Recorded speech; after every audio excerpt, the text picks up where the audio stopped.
Esportes acontece. Bom, hoje o pacote do trilhão do Joe Biden deve andar ou não lá no Congresso dos Estados Unidos, inclusive com a possibilidade de o pacote ter aprovada também uma parte para investimentos de proteção ao meio ambiente, o pacotaço de infraestrutura, que só não andou ainda porque os jacobinos do Partido Democrata queriam condicionar a aprovação do pacote de infraestrutura a um pacote de benefícios sociais. Bom, se a aprovação será integral, parcial, o fato é que haverá alguns trilhões de dólares a mais circulando na economia americana. Isso vai significar mais atividade econômica. O pacote de infraestrutura, obviamente, como sempre acontece com pacotes de infraestrutura, ele vai gerar emprego, muito emprego. Essa é a arma, aliás, que o Japão usa frequentemente. O Japão está com a taxa de desemprego, e olha que a pandemia ainda está aí, né? É bom lembrar que a Alemanha, por exemplo, já está falando em fechar de novo porque os casos estão crescendo assustadoramente, e não só casos de Covid, mas inclusive de óbitos e tal. E aí você pega a taxa de desemprego no Japão, onde o problema também não está solucionado, e está em 2,5%. Porque é infraestrutura, investimento em infraestrutura que dá muito emprego. Muito emprego. E a infraestrutura é o fundamento para crescimento econômico. O Brasil tem tido alguns investimentos, isso até tem dado alguma notoriedade ao ministro Tarcísio, que é do Ministério da Infraestrutura. E no Brasil há um ponto interessante. Se no Japão eles fazem obras que até não são necessárias, só para gerar emprego e fazer com que as pessoas consumam mais, no Brasil não há que se discutir necessidade de investimento em infraestrutura. O que há de estrada que não foi terminada, ferrovia que ficou no anúncio, e o grande problema, a grande vergonha nacional, que é a questão do saneamento básico. Então, no Brasil, a necessidade é indiscutível.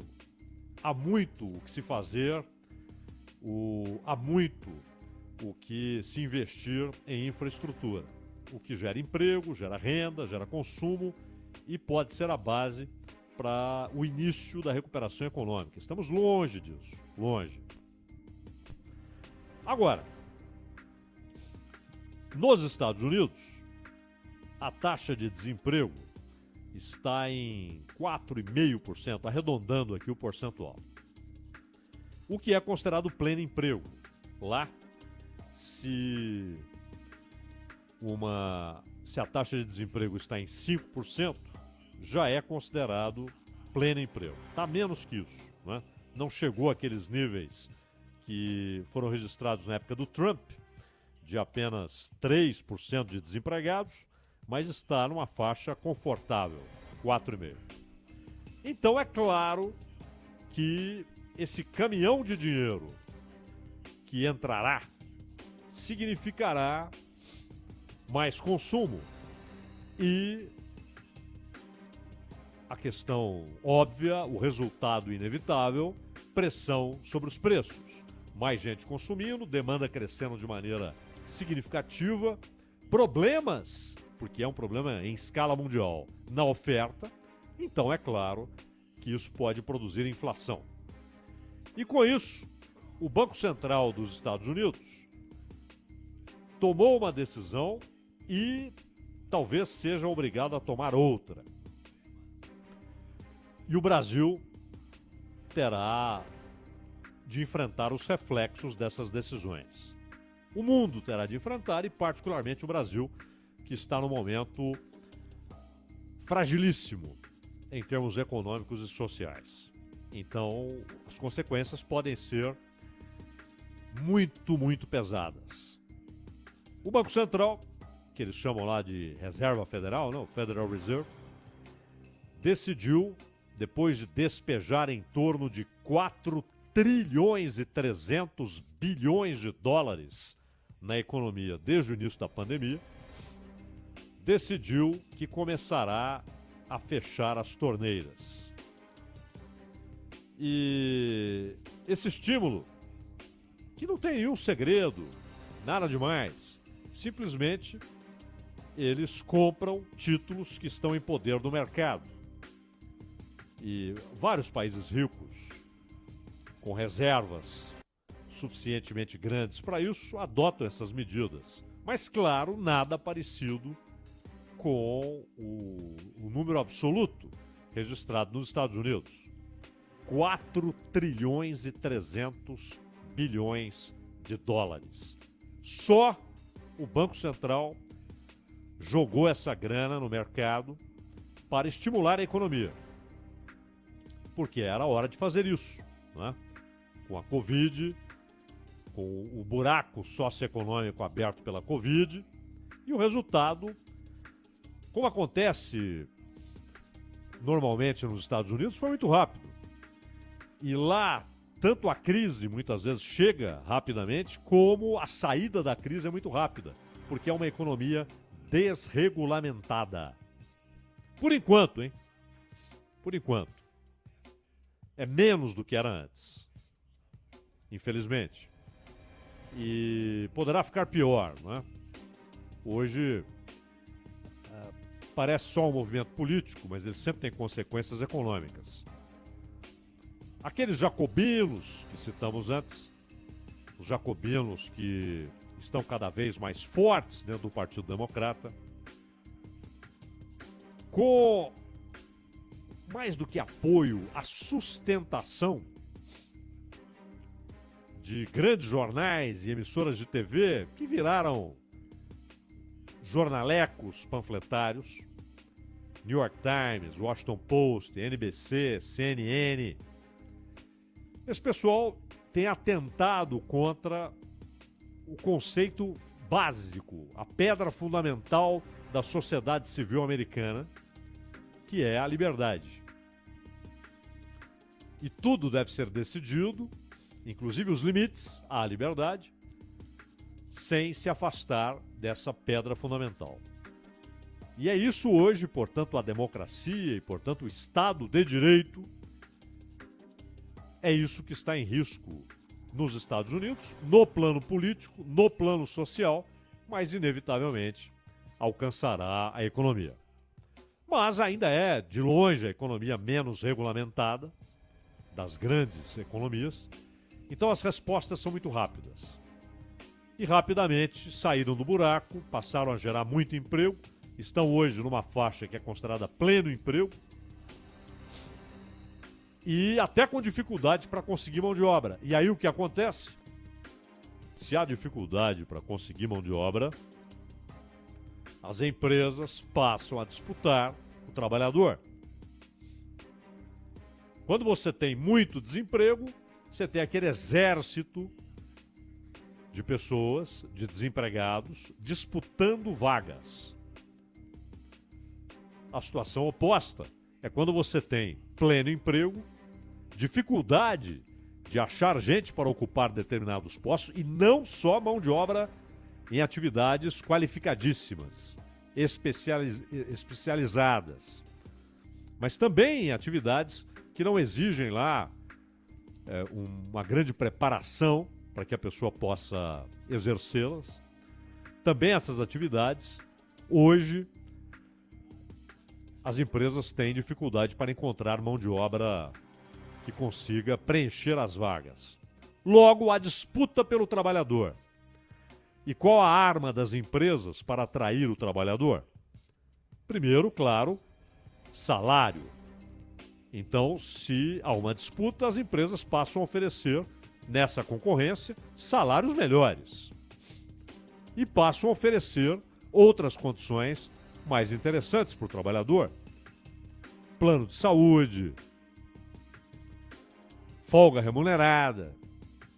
Então você tem o ganho do trabalhador que está ali, vendo quem dá mais. Né? É a hora dele se beneficiar das circunstâncias do mercado de trabalho. Em outros momentos, as empresas é que se beneficiam, porque encontram, como aqui no Brasil, um exército de desempregados, e aí elas oferecem, a não ser em casos específicos, né, de mão de obra especializada, qualificadíssima, oferecem ali algo que seja suficiente para o cara topar. Né? Porque sabe que se ele não topar, outro vai topar. As empresas é que se beneficiam. Lá é o momento de os trabalhadores terem condições melhores. É o momento de a força de trabalho ser melhor remunerada do que há um ano. Então, isso significa, ainda mais na sociedade americana, né? Conhecida historicamente por ser uma sociedade consumista. Os Estados Unidos têm o maior PIB da Terra e 2/3 do PIB dos Estados Unidos estão relacionados com consumo. 2/3 do PIB americano estão relacionados com consumo interno. Não há mercado maior. E por isso fundamental para os países exportadores, como o Japão, como a China, que inclusive está cada vez mais querendo mudar a face da sua economia e ter uma atenção maior para o mercado interno, e para isso é preciso melhorar a renda interna. Os movimentos econômicos são interessantíssimos, né? Claro que na China a coisa funciona de outra maneira, porque há um Estado ditatorial, totalitário, que tudo decide, inclusive o que as empresas devem ou não devem fazer. Mas mesmo assim, mesmo essa ditadura totalitária tem de se render a normas naturais, leis naturais da economia e da matemática e até da aritmética mais simples. Para vender mais aqui dentro, as pessoas precisam ter mais dinheiro. Simples. Não é? É preciso melhorar a renda do chinês, do trabalhador chinês. Simples.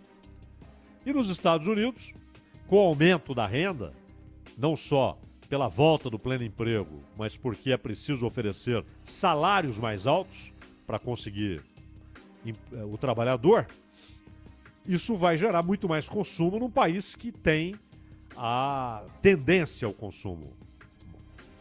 É da cultura americana. Consumir é o país do consumo, né? E o Banco Central tem receio de que isso provoque uma inflação deletéria, em níveis deletérios, preocupantes. Não uma inflação qualquer, mas uma inflação que atinja níveis preocupantes. E é bom lembrar que este ano o PIB americano deve crescer 6%. No ano passado a redução foi de 3,4%, muito menos do que receavam Fundo Monetário Internacional, Banco Mundial. E o movimento anunciado agora afetará o mundo, porque há uma outra medida que pode ser adotada, tradicional, que todo Banco Central em algum momento faz. Aqui no Brasil tem feito, a cada reunião do Copom, nos últimos meses, aumentar a taxa de juros. Aumentando a taxa de juros, isso significará valorização dos papéis do Tesouro Americano, dos títulos. E aquele negócio, quem tem dinheiro para investir, ele busca rentabilidade e segurança. Muitas vezes tem de optar, dependendo do momento, se é um momento de bonança, ele dá preferência à rentabilidade. Se o quadro não é dos melhores, se há nuvens pesadas no céu, seja no terreno político, no terreno econômico, guerras, se há possibilidade de uma crise, ele corre para o porto seguro. E grande parte dos investidores mundiais tem os papéis do Tesouro Americano como porto seguro. Porque o pagamento é garantido. Não há risco. Ele vai receber. Por isso até, quando se fala em risco Brasil, por exemplo, qual é a referência, o parâmetro? Ah, chegou a 1.000 pontos, chegou a 500, chegou a 700. A referência, o parâmetro, é exatamente o risco zero dos títulos americanos. E nós sabemos que este é um momento de muitas dúvidas. Ainda há dúvidas quanto ao que acontecerá com a economia europeia. Ainda há dúvidas quanto ao ritmo de crescimento da China. E a China crescendo mais ou menos significa que dezenas de países venderão mais ou menos. Então, o Japão também, com uma crise política, né, porque o novo primeiro-ministro, ele ainda não tem absoluta certeza de quanto apoio terá do parlamento. Então, essas incertezas todas, e que atingem economias importantes, como Itália, Alemanha, a maior economia da Europa, Reino Unido, que ainda tem a questão paralela de ter saído da União Europeia, há consequências para isso, inclusive nos preços, né? Porque, pelo menos no primeiro momento, a falta de produtos, a falta, inclusive, de gente que dirija caminhão para levar os produtos, passando pelo Eurotúnel e tal. Há uma série de problemas. E muita gente corre para o dólar. Se o Banco Central dos Estados Unidos eleva a taxa de juros, muita gente correrá para esses papéis. O que significa que o sujeito que tem peso, que tem real, que tem lira, que tem franco suíço e até euro, ou que tem ien japonês ou yuan, ele vai querer comprar dólares para comprar papéis nos Estados Unidos, do Tesouro Americano. E hoje, antigamente, essas operações eram feitas com containers ou com baús. Se o sujeito ia trocar 200, porque eu estou falando aqui, não é nem do pequeno investidor. São muitas operações. Só que os principais atores são grandes bancos, grandes companhias, grandes corporações que colocam toneladas de uma moeda buscando outra moeda. Há uma enxurrada. E não é que há milhões fazendo aquilo, mas há centenas que conseguem produzir a enxurrada. E há os pequenos, né, que vão atrás do movimento, mas sem o impacto no mercado que tem os grandes investidores, aqueles que têm dinheiro. Banco tem dinheiro, banco tem real, para encher a praça de real e pegar dólar. Grandes corporações, grandes exportadores, né? Ele recebe em dólar, troca por real. Dependendo da situação, ele nem troca, ele já aplica em dólar. Troca só o necessário para fazer operações internas. Antigamente, o sujeito fazia, eram necessários baús ou containers, dependendo de que espaço seria percorrido para o dinheiro sair de um lugar e chegar a outro. Hoje não. Hoje você faz isso em segundos. No computador. O cara faz uma operação dessa no computador. Em segundos. Não há a transação física, ela é virtual. Rapidíssima. E aí o efeito também é muito rápido. Então, o que acontece? Se eles elevarem a taxa de juros lá para conter a inflação, porque o fato de fecharem a torneira, pararem de comprar papéis, significará, obviamente, valorização do dólar. Porque o Banco Central parará de jogar dólares, jogou 4 trilhões e 300 bilhões na praça. Mas aí vem o pacote do Biden. e, de novo, inunda os Estados Unidos de dólares. A maior parte será, claro, aqueles que serão dinheiro que será usado para pagamento de hipoteca, é evidente, mas no final das contas, como sempre ocorre nos Estados Unidos, mais dinheiro significa mais consumo e não mais poupança, embora haja poupança, investimento, mas o consumo lá é comportamento primário, primordial. Tanto que 2/3 do PIB do país, do maior PIB da Terra, advém de operações de consumo interno. Então, aumentando o juro, se isso ocorrer, e as reações do Banco Central indicam que isso deve ocorrer, é que lá o Banco Central ele tem 12 diretorias espalhadas, né, e que colhem informações das regiões. Olha, aqui no sul, aqui no Texas, se houver um aumento da taxa de juros, o efeito econômico será esse, esse e esse. Olha, aqui na Califórnia vai ser esse, esse e esse. Olha, aqui na Virgínia vai ser esse, esse e esse. Aqui em Washington, não a capital, o estado, o impacto será esse, esse e esse. Em Montana. Então eles escolhem essas informações para que tenham uma ideia de qual será o efeito da elevação ou redução da taxa de juros na economia das regiões. Isso é muito interessante. E as reações têm sido de que a tendência é a elevação da taxa de juros. E aí o que acontece?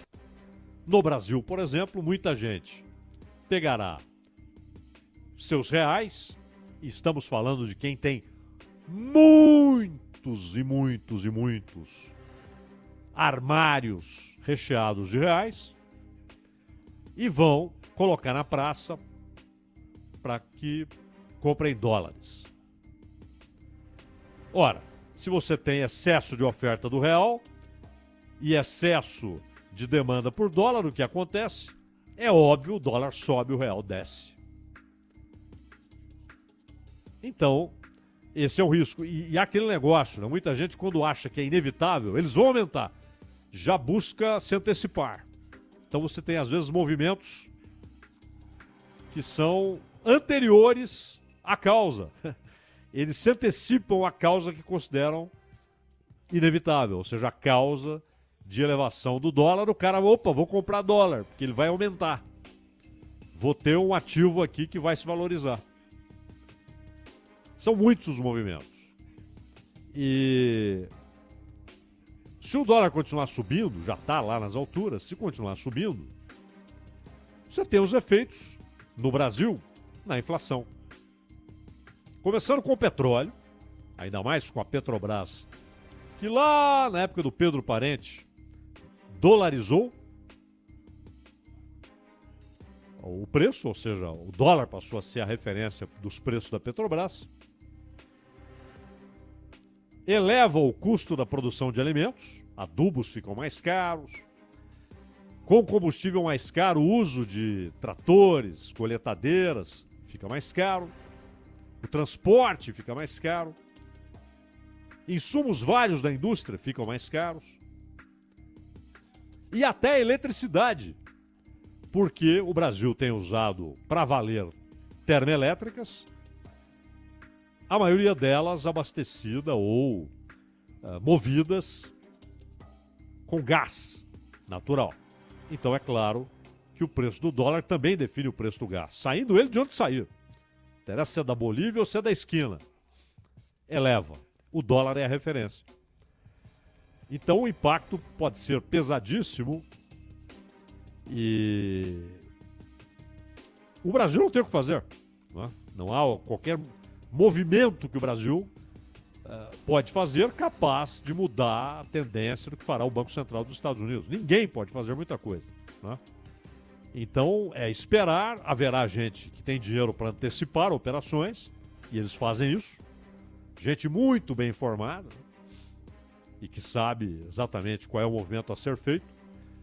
Mas, de novo, nessa economia internacionalizada, há motivos de preocupação com os efeitos que a economia brasileira pode sofrer. E no momento crítico, no momento em que a indústria está sofrendo, em que há dúvidas demais se o PIB será positivo, se haverá crescimento do produto interno bruto em 2022, e também com o massacre que é provocado pelos índices de desemprego. É um massacre nos ânimos, né? Na moral do país, né? Ou no moral, né? No moral do país, na disposição. Não é moleza. O que pode mudar isso é, claro, essas consequências de efeitos inesperados, né? Um confronto militar inesperado, algo que mexa com a confiança do investidor interno dos Estados Unidos e diminua a expectativa de um consumo maior. Sem que haja nada disso à vista, temos de ficar aqui esperando as consequências. Ronald. Bandeirantes acontece com o editorial de abertura com o Cláudio Zaidan, vira podcast já, eu Entendendo a Notícia. Se você entrar lá pelo site da Rádio Bandeirantes, você já consegue ouvir. Né? Tá ali na segunda aba, já aparecem todos os podcasts da Rádio Bandeirantes. E o Entendendo a Notícia é um deles. Procure no seu agregador de podcast, estará lá também à sua disposição. Agora, 3:06. Rede Bandeirantes de Rádio.